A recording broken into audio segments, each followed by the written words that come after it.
Nunggang kuda.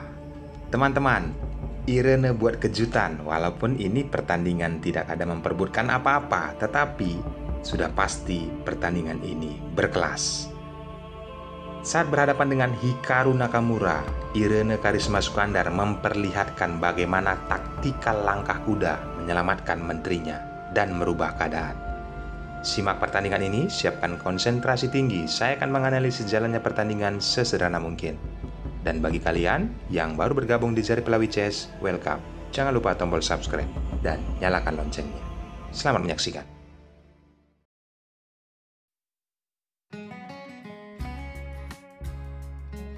Di sini Irene memegang buah putih dan dia memulai dengan pion E4. Hikaru Nakamura membalas pion C6. Putih pion D4 dan hitam pion D5. Saat Irene membackup pion dengan kuda, langsung Hikaru Nakamura menyederhanakan permainan, melakukan pertukaran pion center dan menempatkan gajah ke F5. Balasan dari Irene menurunkan kuda ke G3, kembali mengancam gajah dan gajah ditempatkan ke G6. Pion H4 oleh putih dan pion H6 oleh hitam. Bagaimana kita melihat, Irene terus menaikkan pion ke H5, tetapi teman-teman, kita coba berandai. Bila kalian menemukan langkah seperti ini, ada alternatif bagi putih, bisa menempatkan kuda ke F3, dan hitam biasanya melakukan pion A6. Lalu kuda bisa ditempatkan ke E5, dan apabila di sini gajah diselamatkan ke H7, lakukan hal ini teman-teman. Tempatkan menteri ke H5, ada ancaman skakmat. Bila ditutup dengan pion, maka keluarkan saja gajah ke C4. Fungsinya apa? Dan apabila di sini hitam tergiur untuk memakan menteri, jelas skakmat tidak terhindarkan. Ada lagi alternatif dengan kondisi seperti ini. Pion dinaikkan ke E5 menutup pergerakan gajah. Langsung saja tarik menteri ke E2. Dan biasanya hitam pengembangan kuda ke F6. Lalu pukul saja pion dengan kuda, mengancam menteri dan benteng. Jelas, raja memakannya. Berikutnya, pukul pion dan skak, raja bergeser, dan skakmat.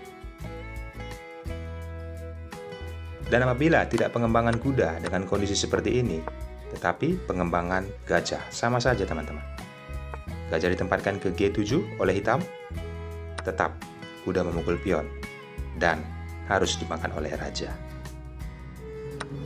Kondisinya tetap sama, walaupun untuk skakmatnya menteri ke F7.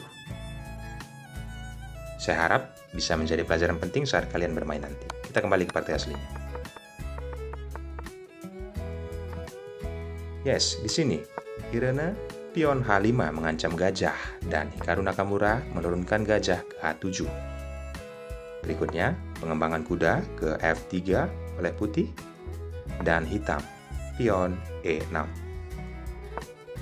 Langkah atraktif dilakukan oleh Irene, gajah ke D3. Langsung saja ditukarkan oleh Hikaru Nakamura. Setelah menteri pukul gajah, penempatan ke D3, lalu skak oleh hitam, menteri, dan ditutup oleh gajah. Hikaru Nakamura tidak menurunkan menterinya tetapi membackupnya sekaligus mengancam balik. Menutup dengan gajah, putih mengancam dengan pion. Gajah ditarik mundur ke E7, lalu putih pion C4 sekaligus mengancam menteri. Dengan kondisi seperti ini, mempersilahkan kembali Hikaru Nakamura menaikkan gajahnya. Dan Irene aktif dengan kudanya, penempatan kuda ke E4. Hikaru Nakamura, penempatan kuda ke D7. Teman-teman, apa tujuan dari Irene dengan kondisi penempatan kuda ke E4? Setelah Hikaru Nakamura penempatan kuda ke D7. Yaps, langsung mengambil alih untuk posisi skak. Dan raja dipaksa maju ke atas. Lalu pion membackup. Balasan dari hitam dengan kondisi seperti ini tidaklah banyak teman-teman. Hanya bisa bermain tempo, penempatan benteng ke B8, lalu putih melakukan rokade sayap raja. Setelah mengamankan raja, hitam mengambil pertukaran perwira dan disambut oleh kuda. Fungsinya apa teman-teman? Setelah kuda ditempatkan ke F6, yaps, disambut oleh kuda agar bisa kuda penempatan ke C4 dan mengancam menteri. Menteri dipaksa mundur ke C7, lalu benteng ditempatkan ke E1. Dengan kondisi seperti ini teman-teman, hitam mengancam kuda, tetapi Irene membiarkannya. Dia menempatkan menteri ke G3, mengancam pion yang ada di G7. Itu tidak disambut oleh hitam. Kita berandai, kenapa hitam tidak pukul kuda? Inilah yang akan terjadi. Dengan kondisi seperti ini, jelas nyatanya teman.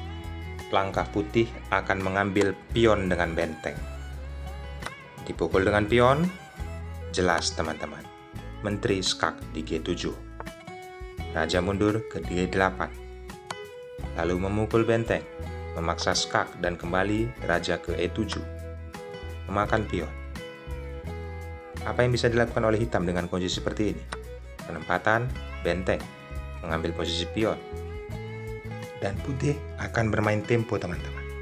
Penempatan menteri ke H8 yang nantinya tujuannya sangat jelas ke G7. Setelah kondisi seperti ini, raja dipaksa mundur kembali ke D8. Ada pion promosi dengan mudah. Di sini putih sangat unggul.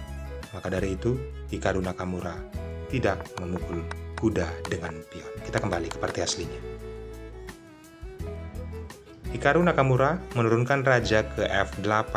Langkah dari Irene menempatkan kuda ke E5.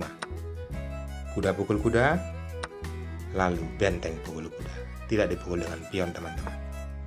Setelah hitam benteng ke D8, Irene mengambil kembali langkah inisiatif. Kalian tahu apa? Yaps, mendouble benteng ke E1, lalu hitam mengajak pertukaran kuda tidak disambut, memberikan posisi kuda dipukul oleh pion. Tetapi Hikaru Nakamura melihat hal ini, ancaman yang sangat berbahaya bila dia memukul kuda dengan pion. Maka dari itu, penempatan menteri ke D7 yang dilakukannya memaksa Irene untuk menurunkan kudanya ke E3. Kenapa teman-teman? Karena pion sudah bisa memakannya setelah menteri ditempatkan ke D7. Lalu hitam menempatkan kuda ke F6 dan manuver yang sangat cantik oleh Irene. Kuda ke C2, lalu hitam benteng ke G8. Berikutnya, putih menteri F3. Dan permainan tempo diperlihatkan oleh Hikaru Nakamura. Begitu juga dengan Irene, menaikkan pion. Setelah hitam raja E7, di sini Irene bermain kuda. Penempatan kuda ke E3 dan disambut oleh Hikaru Nakamura. Pion G6 mengajak pertukaran. Langsung disambut dan dipukul dengan benteng. Apa langkah berikutnya teman-teman? Yaps, seolah-olah memberikan peser gratis karena itu ada open skak ya untuk raja. Setelah raja mundur, maka putih menempatkan kuda ke D6. Dengan kondisi seperti ini, sangat terjepit kondisi hitam. Maka dari tadi, dia hanya bisa bermainkan rajanya. Dan kali ini penempatan raja ke G7 dan menteri mengambil posisi H dan begitu juga dengan benteng. Kali ini putih menaikkan benteng dan kuda mencakar. Tetapi itu tidak berbahaya bagi Irene. Setelah penempatan benteng, lalu pion juga dinaikkan ke F5. Apa yang terjadi teman-teman dengan kondisi seperti ini? Yaps, menurunkan benteng ke E1. Lalu pion mulai aktif menjaga kuda dan menteri ditempatkan ke A4. Berikutnya, inilah yang akan terjadi. Seolah-olah terjadilah pertukaran menteri, tetapi dampaknya sangat buruk. Menteri didapatkan oleh putih, walaupun tidak dipukul secara langsung, tetapi benteng mencoba mengambil alih karena apa teman-teman? Dengan kondisi seperti ini jelas. Setelah benteng mencoba mengambil jalur 7, lalu Irene mengambil langkah taktikal. Penempatan posisi skak. Karena apa? Dengan kondisi seperti ini jelas. Setelah benteng pukul benteng, menteri pukul menteri. Hitam belum menyerah. Karena apa? Ada ancaman skakmat. Setelah raja bergeser ke H7, lalu putih mengambil jalur benteng F8. Ini yang dilakukan oleh Hikaru Nakamura. Ada ancaman skakmat di E1. Tetapi ini mudah saja. putih menempatkan benteng, lalu raja naik, barulah dia menyelamatkan ruang untuk pergerakan rajanya. Pion G3. Walaupun ada ancaman skak, dia tinggal naik ke G2. Lalu benteng mencoba mengambil untuk pion F2. Terlambat teman-teman, karena menteri sangatlah aktif. Dengan kondisi seperti ini memaksa untuk benteng mengajak pertukaran.